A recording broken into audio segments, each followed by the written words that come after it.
We are like dreaming up what the possibilities are when artists are resourced, cared for and nurtured in the way that we all should be.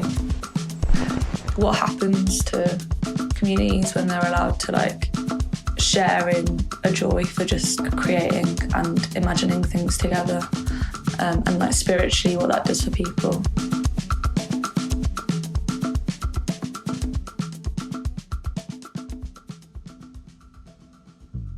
So MAIA is an art and social justice organisation that Amara Spence and I co-founded in 2013. It was because we really didn't know where to turn as artists at all. And it kind of steered, especially myself, away from that industry because I had to pay the bills. A dream for me would be that that would never be the case, and that you grow up knowing that as an artist you can be invested in and you can sustain yourself, and there are spaces that are going to support you. So Yard was set up by MAIA in response to the lack of infrastructure that's in Birmingham for artists, in the hope of keeping all of the incredible talent that's here inside the city. This is our space. This is a 3-storey townhouse, which is where we are testing out our kind of prototype for the wider plans for Abello's, which will be eventually an artist-led hotel. And we're currently running things on a kind of small scale here to test out that as a model, and connecting with our community and artists alike. So this is the space.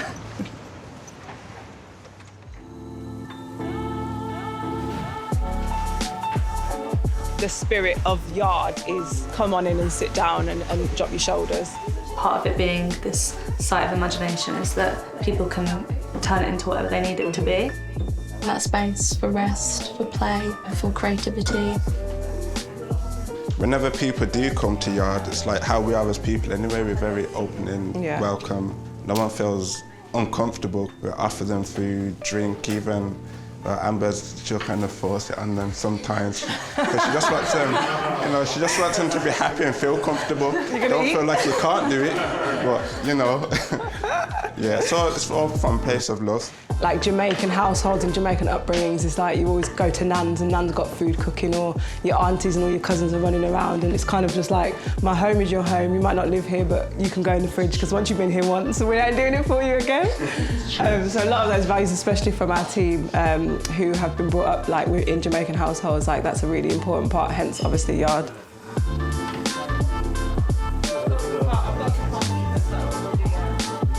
Thursday, which means it's open house, and we are joined by Lynda, who comes and makes delicious vegan soup and vegan cake to just share with the community. She also has just that real community feel of just wanting to bring people together, wanting to support people, wanting to help people in any way. When I create spaces for growing, it's not just about producing food, which we turn back into things that we eat, but it's about developing aspects of yourself in an open space, and spaces are really important. Bits of land or houses or wherever are created that people can actually go and express themselves there, and that brings out creativity. From one seed you can actually do so much, and that's the spirit of plenty. As creatives and artists, sometimes we're always on the go, entrepreneurs always on the go, but we don't think, let me just be still for a minute. Hoping to advocate a much more gentler, supportive and nurturing approach to doing the best you can with the resources that you have. We run a free Yard programme, which is basically where we open up access to the space for no charge at all. Every last Monday of the month we will do a brunch, and this is where we can bring in up-and-coming food businesses. We use different chefs every time, and just provide some free food for the community, some music and a space to chat and meet other people. Every single Wednesday we have a Wellness Wednesday section, either morning or evening, and it enables us to bring in sort of holistic and health practitioners to run some taster sessions for free with the community. It's important for me because I've been brought up around holistic health and healing by my mum mainly. And I think, it goes back to the theme of you can't successfully create anything if you are not well within yourself. Just to provide that space of healing and dropping your shoulders, because boy, we all know we need some of that. Deep breath out.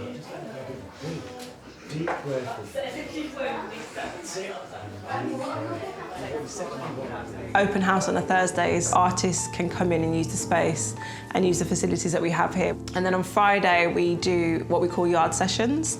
So we really wanted to kind of rebuild the music scene up in Birmingham, and that started with offering some free recording time for the community to book onto. And then the days where free yard isn't happening, yard is available for booking. So we have sliding scale prices, we've got a community rate and a solidarity rate, but we try and be nice and clear that we don't want to exclude anyone because of finances, so pretty flexible. Yeah. But yeah, in that we're sort of trying again to test out a mini prototype for Umbrella so that the yard is also independently generating its own income, and we can use that to keep reinvesting back into the community programme.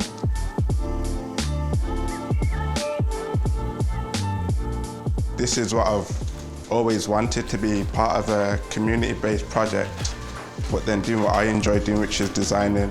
I think maybe it just allows you to see your creative practice in more of a cumulative way. It's less like, I need this opportunity and I've got this project that I'm going to fundraise this much money for, and more like, actually, like every day I'm trying to think creatively and I'm connecting with creative people. We're using this time to really connect and invite folks down to the space so we can figure out how we can support each other, and not necessarily in a transactional way. Those ways of support and that sort of community goes back generations. I think it's so important that we are learning from our elders and our ancestors and bringing that back as like a root of what we're trying to do here, because I think that, you know, generation, we're getting a little bit lost in that sense, and everything's online, and the real beauty comes from being in space with people and creating those connections. So Resolve were our first artists in residence here at Yard. Like MAIA, they think very critically about space, place, and what that means for local communities.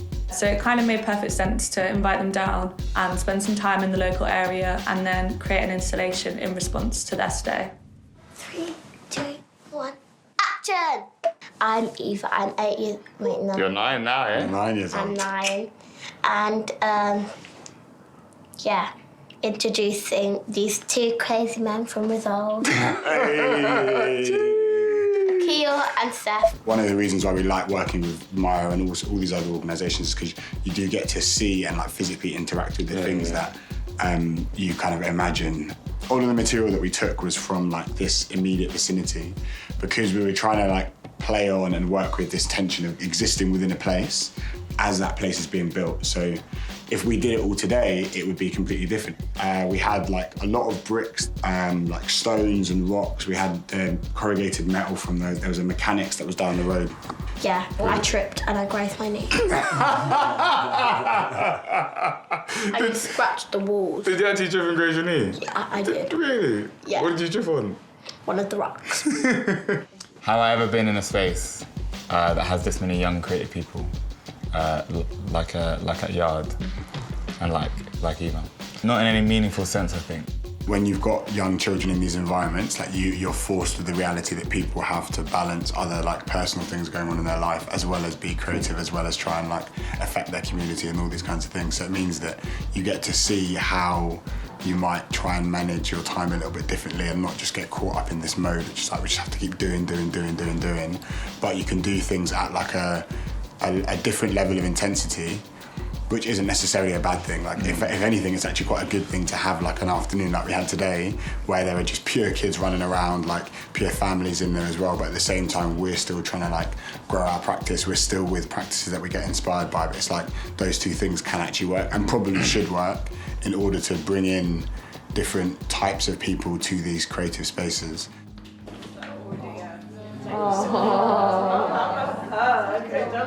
When I think about how family feeds into this work, I think the way that we care for each other and try and care for people that enter the space is really crucial. So whenever children do come in, they're just comfortable, they feel at home. Kids that come in the space, they love it, and when there's like opportunity for them to kind of test out and do different things in the space, it kind of just really opens up their eyes to like the possibility of creativity.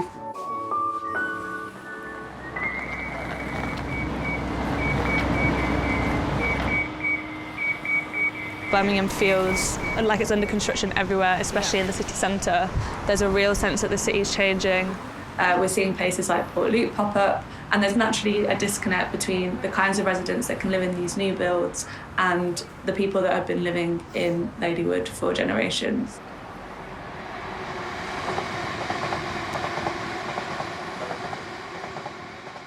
Yard is in Ladywood, which is just outside, well, it's still kind of inner city Birmingham, really. It's North Birmingham, very, very proximate to town centre, and then the surrounding sort of towns like Hockley, Edgbaston, Winson Green. Yeah, which are all kind of like historically, culturally disinvested in. I feel like we've had lots of people come into Yard and talk about how they've seen small organisations or projects happen in the city, and then they're here for a couple of years and then they go. And so in that sense, in terms of us bringing resource and infrastructure for artists, it's really important that we're here. Carving out physical space here means that we're refusing to let the artists that have been here be completely displaced from the area. Yeah. So just next door to Yard, we have Civic Square. Civic Square are a community organisation based here at Portloo. MAIA have had a long-standing connection with Impact Hub, which is what Civic Square has come off the back of. It's really powerful to be so proximate to another community organisation who's committed to envisaging new possibilities for Birmingham. I'm one of the co-founders of Civic Square. Civic Square is really interested in the civic and social infrastructure that our neighbourhoods need in the 21st century to really face the challenges from climate breakdown to technological revolution to rampant inequality. Places like this need to represent a radically different future. One where we can have resources in the commons, learning from the movements of the libraries, from the Breakfast Club movement, from so many different communities that popped up and really started to understand both what we need today, but most importantly, what are the resources we need, what are the tools we need, what are the spaces we need for communities to be at the heart of tackling those social challenges.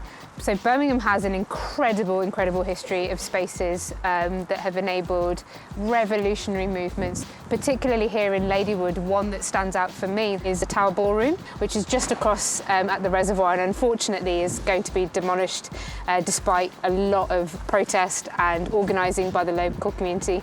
But the Tower Ballroom was this incredible space for artists, communities that were off the radar, that didn't go into the main big venues, into the big spaces that we know of in the city, and so many incredible things happened there.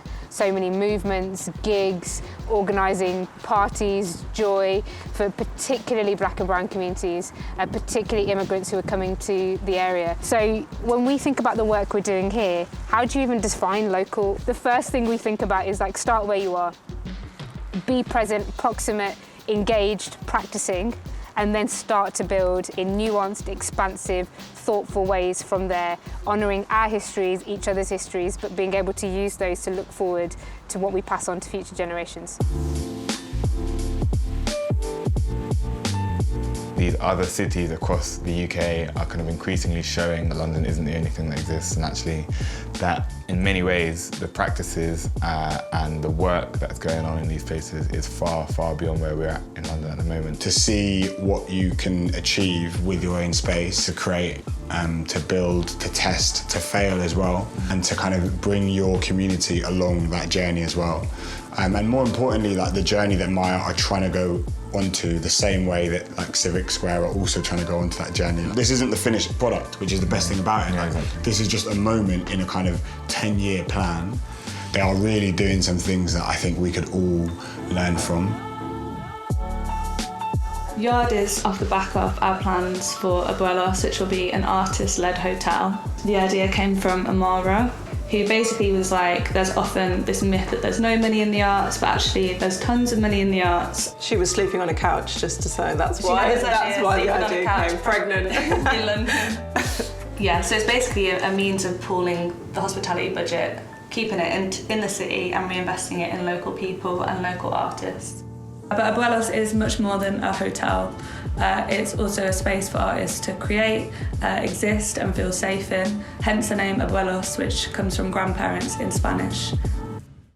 For me, the kind of dream is to kind of have access to art, make art more accessible to people, make those spaces kind of available for people to create, to nurse their wellness so that they can imagine greater and feel like that's possible. So overall, it's creating this kind of huge ecosystem of support for everybody in the community. Abuelas is what I imagine both for myself as an artist and for the future of MAIA and Yard. Like the two are intertwined. Like Abuelas is a practical solution to a lot of the economic issues that artists are facing in the city. It's a radical whole new way of understanding artists, understanding what they can do for each other and understanding how they can be positioned in society and like what their power is. One of the main things that working here is kind of like how it's influenced my practice is being able to actually see like what art can do for people. What even just having the space is so powerful, and I've had like so much support as well. I feel like I'm flourishing, which is nice. Oh, you are flourishing. Oh my gosh. Growing and glowing. We've spent the last 8 years kind of hustling our way through this system as an organisation, and in doing so providing, you know, the creative programming that can support and where we can learn from each other by redistributing whatever resources we have in a kind of Robin Hood manner. And then, you know, where we are now is developing and designing these spaces for liberation, for healing, for convening, for community.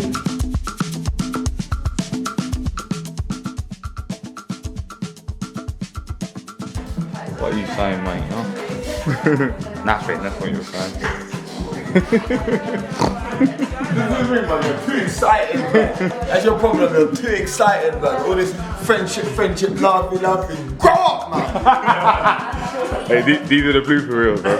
These are the fun that Sylvia didn't let us have. Yeah, I do that hot spring myself. Oh, I'm like, 3 months, I'm literally... there you go! Have a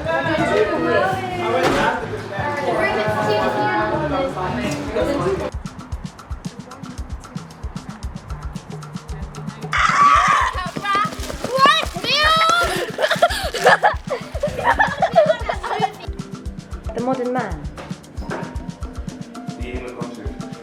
Spider.